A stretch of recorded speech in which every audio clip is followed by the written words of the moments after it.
segundo bloco da nossa conversa de hoje, acompanhando a prestação de contas da Assembleia no sul de Minas. Vamos agora ver como foi o evento que aconteceu em Santa Rita do Sapucaí. Com pouco mais de 40 mil habitantes, Santa Rita do Sapucaí, no sul de Minas, é conhecida como Vale da Eletrônica, por causa da grande concentração de empresas deste ramo na cidade. No encontro para prestar contas dos trabalhos dos últimos 2 anos, os deputados ressaltaram a lei que criou o Fundo Estadual do Café. A região sul é responsável por quase 45% da produção do grão no estado. É um fundo que prevê gastar 100 milhões nesses próximos 2 anos. Ele pode beneficiar muito, sim, através da difusão de tecnologia, promoção da pesquisa. É importante para dar sustentação, e essa sustentabilidade vem trazer confiança para o produtor rural. Os deputados ainda citaram a redução do ICMS sobre o feijão. A região sul é a 3ª maior produtora da semente em Minas.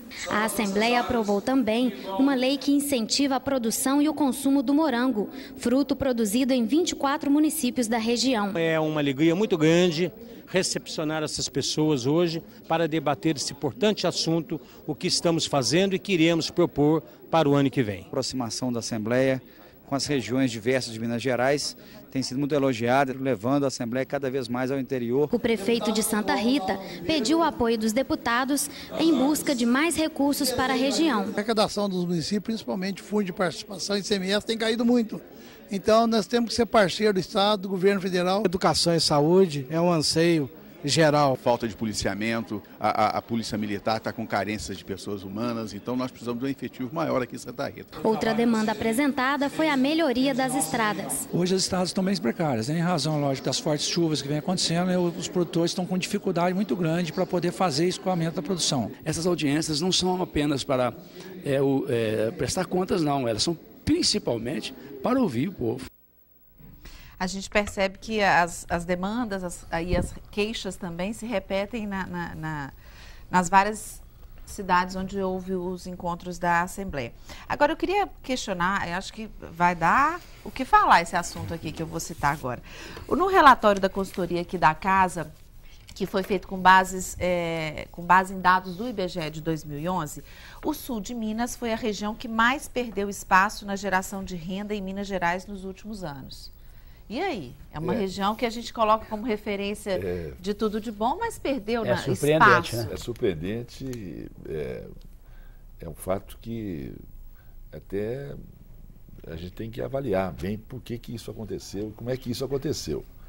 É surpreendente para nós aqui que isso tenha acontecido. Mas eu queria levantar 2 questões que talvez possam explicar em parte isso de fato. Primeiro, nós tivemos uma década de café em baixa, café muito em baixa. O café é uma grande riqueza do sul de Minas. O sul de Minas é o maior produtor de café de Minas Gerais, produz 50% do café de Minas Gerais. Então isso tem um impacto realmente na economia da região, sem dúvida nenhuma. Nós tivemos também um período, porque uma das coisas que nós levantamos aqui no começo, que é importante para o sul de Minas, é a chegada das empresas. Nós tivemos uma retração de implantação de empresas no país como um todo. E lá no sul de Minas é um local importante para isso. Então isso também é um fato.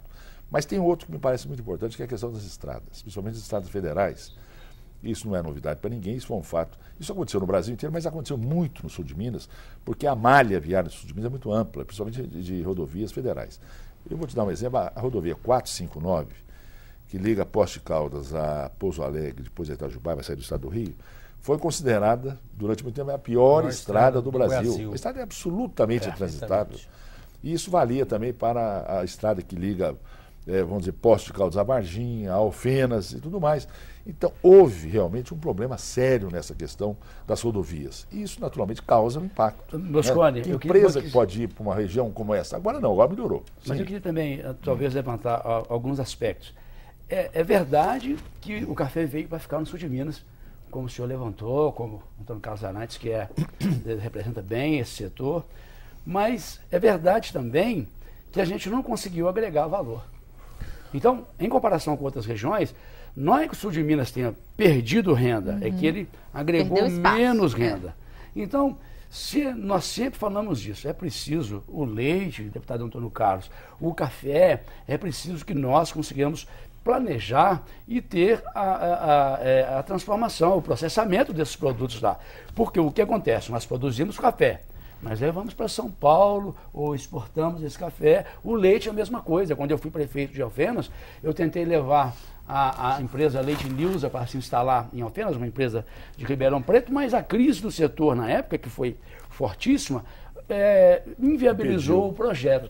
Então nós somos a maior bacia leiteira do Brasil, nós produzimos mais café. Foi, inclusive, generalizado e praticamente na nossa região. Então eu acho que o desafio do desenvolvimento do sul de Minas, para que ele não perca terreno, é que a gente consiga agregar valor ao que a gente sabe produzir bem, como leite e como café. A questão do café é o seguinte, quando você analisa o Brasil, produzimos 45 milhões de sacas de café e a cadeia café gera no Brasil 8 milhões. Minas produz a metade desse café.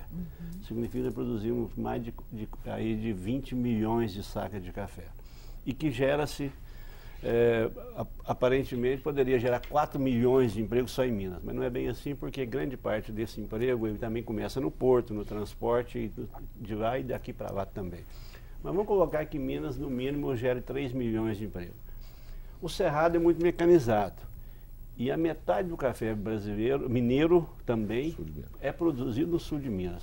Então nós temos que analisar que o café, por baixo, ele gera no sul de Minas mais de 1,5 milhão de emprego. O café teve uma década de preços baixos.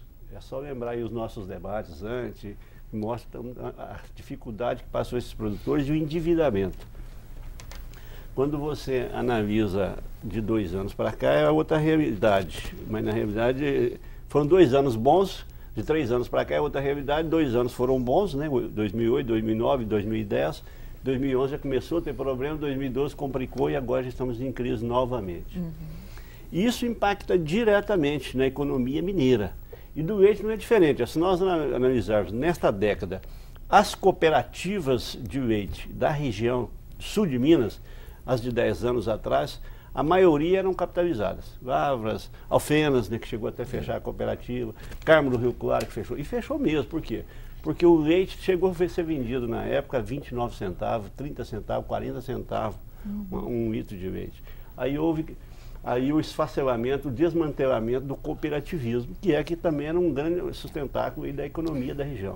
Então o café e leite na economia mineira, ele tem uma significância muito grande. E para o sul de Minas ele é vital. Agora, o senhor não acha também que o leite, todos os dias a gente vê no sul de Minas, nas poucas estradas, então vamos dizer assim, caminhões da Danone, da Nestlé, buscando o nosso leite e levando embora para ser agregado valor em São Paulo. Mas a Danone, inclusive, ela tem... Tem, mas não é, olha só, as cooperativas no sul de Minas, 1.700.000 litros diários. Só das cooperativas. Então, mas veja bem, aí esse leite vai todo embora e a gente só continua produzindo leite. O que eu defendo é que nós precisamos pensar em agregar valor, processar esse produto, tanto o café como o leite, e gerar mais emprego qualificado na nossa região. Eu quero fazer um contraponto nesse assunto, café e leite, tudo bem. São os carros-chefes da economia da nossa região. O maior produtor está lá e tal. Mas fazendo um contraponto, eu quero citar Extrema.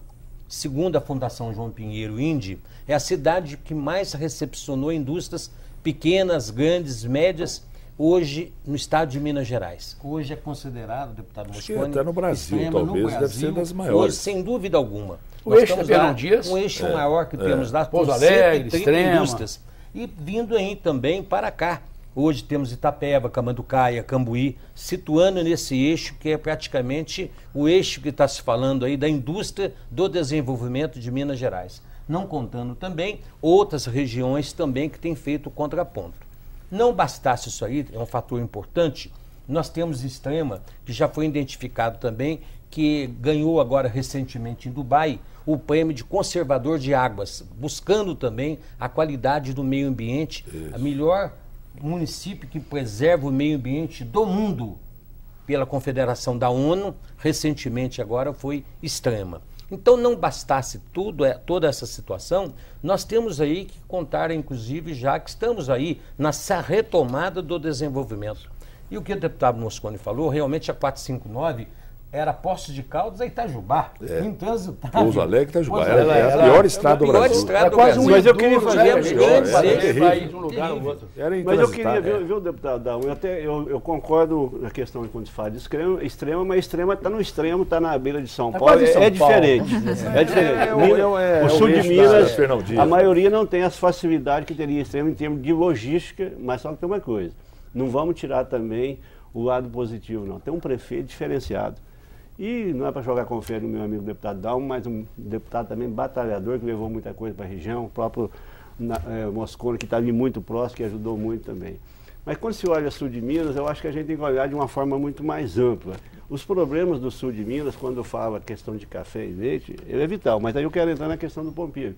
Quando se fala agregar valor, Pompilho, aí nós voltamos no debate de ontem que eu tive aqui na Comissão de Administração Pública. É a questão tributária, reforma fiscal. A guerra tributária impede isso aí, porque o leite mineiro, o leite é produzido em Minas, mas o mineiro não dá conta de consumir todo o seu leite. Nem de a questão de São Paulo. Não, mas não dá. Mas por que ele não processa? No outro dia compra queijo, compra manteiga, compra sabe por que mas sabe por que ele não processa? Gerando emprego em São Paulo. Mas isso que eu tô. Mas aí é que está a questão. Mas aí é que está a questão. A questão tributária. O São Paulo coloca barreiras tributárias. E aí o nosso queijo, inclusive, que ele seja beneficiado em Minas e ser comercializado lá. Então eles dão facilidade para o nosso produto entrar em São Paulo, mas sem ser beneficiado. A questão de agregar valor em alguns produtos não é fácil. Veja mas você é um desafio, que nós... Se a gente quer desenvolver o nosso Estado, mas nós temos que entender, mas tem que ter uma reforma tributária. Que as dificuldades são enormes. Eu queria só dar um exemplo, que acho que ilustra muito bem o que nós estamos falando aqui. O Brasil é o maior produtor de café do mundo disparado. Sul de Minas. O sul de Minas é o grande produtor do país. Muito bem. Mas quem exporta mais café no mundo inteiro, sabe quem é? A Alemanha. É a Alemanha, que não produz um grão de café sequer. Como é que é isso é feito? Porque lá que agrega valor. Porque nós mandamos lá. É isso. Agora, mudar esta... Sim, mas mudar essa cultura... Não é fácil. Esta tradição, o deputado Antônio Carlos sabe muito bem. A dificuldade que é... Nós temos lá no sul de Minas uma cooperativa que é a maior do mundo, que é a cooperativa do Guaxupé, que é uma potência. Pelo seu Carlos Paulino. Que é uma potência e que é muito bem. Hoje tem a direção é profissionalizada, é muito eficiente, muito competente. Mas para mudar isso é uma luta. Aliás, e aí nós temos, agora então aqui, na questão do café, eu só queria dizer, porque nós temos algumas vantagens que são importantíssimas e já foram feitas no sul de Minas. O que é? A maioria são pequenas propriedades rurais. Isso já é um avanço enorme. Sim, claro. Isso já é um avanço enorme. Na verdade, fundiária então isso, bom, pequena produção. A outra questão, como é que nós vamos agregar? Não, agora nós estamos saindo um pouco da quantidade do café para ir para a qualidade. Isso é uma maneira de agregar valor. Muito importante, muito forte. Mas não basta isso. Quer dizer, aí precisa um peso muito grande do governo, precisa uma direção de sensibilidade, fala, vamos mudar isso, mas tem que ter incentivo demais, tem que ter apoio demais, senão não consegue. Só para quebrar a barreira, deputado Dalmo, uma vez em Roma, eu estava com um amigo lá e fomos tomar um cafezinho e falou, você vai tomar o melhor café do mundo. Eu falei, esse melhor café do mundo aí é de Alfenas. Foi produzido lá em Alfenas e porque vocês não produzem café. O que já leva a gente a lembrar o chocolate que a Suíça faz tão bem. Ele é produzido no nosso país. Nós temos que deixar de ser simples produtores de commodities. Essa mudança... Agregarmos valor. Acho que esse mas esta mudança é uma mudança que o país tem que assumir. O país tem que fazer, não é eu querer assumir, nem você, nem o governo. Não, mas o país. Principalmente. É uma mudança como políticos cultural, aqui uma mudança Gerais, administrativa sobre isso. muito forte, que nós precisamos quebrar isso mesmo, sem dúvida alguma, mas não é tão fácil. Mas nós precisamos caminhar nessa direção, sem dúvida alguma. Nós vamos falar um pouquinho, então, dessa infraestrutura necessária aí para transformar essa realidade. Daqui a pouco, a prestação de contas em São Lourenço. Voltamos já.